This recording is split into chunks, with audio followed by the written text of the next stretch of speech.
After supper, Pap took the jug and said he had enough whiskey there for 2 drunks and 1 delirium tremens. That was always his word. I judged he would be blind drunk in about an hour, and then I would steal the key, or saw myself out one or t'other. He drank and tumbled down on his blankets by and by, but luck didn't run my way. He didn't go sound asleep, but was uneasy. He groaned and moaned and thrashed around this way and that for a long time. At last I got so sleepy I couldn't keep my eyes open all I could do, and so before I know that what I was about, I was sound asleep and the candle burning. I don't know how long I was asleep, but all of a sudden there was an awful scream and I was up. There was Pap looking wild and skipping around every which way and yelling about snakes. He said they were crawling about his legs, and then he would give a jump and scream and say one had bit him on the cheek.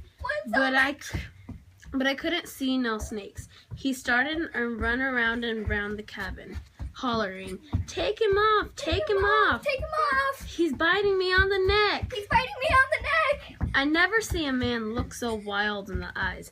Pretty soon he was all fagged out and fell down panting. Then he rolled over and over wonderful fast, kicking things every which way and striking and grabbing at the air with his hands and screaming and saying there was devils a hold of him. There's devils a hold of me!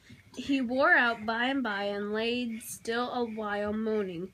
Then he laid stiller and didn't make a sound. I could hear the owls and the wolves make a sound. I could hear the owls and the wolves away off in the woods, and it seemed terrible still.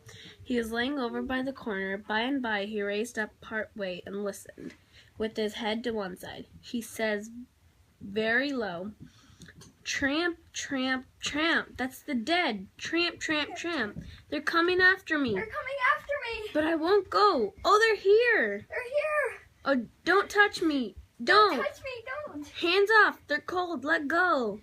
They're Oh, hands off. They're let a cold. poor devil alone." Let that poor devil alone! Then he went down on all fours and crawled off, begging them to let him alone.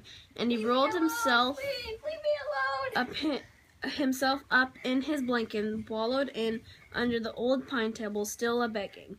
And then he went crying. I could hear him through the blanket. By and by he rolled out and jumped to his feet, looking wild. And he see me and went for me. He chased me around and round the place with a clasp knife, calling me the angel of death and saying he would kill me. And then I couldn't come for him no more.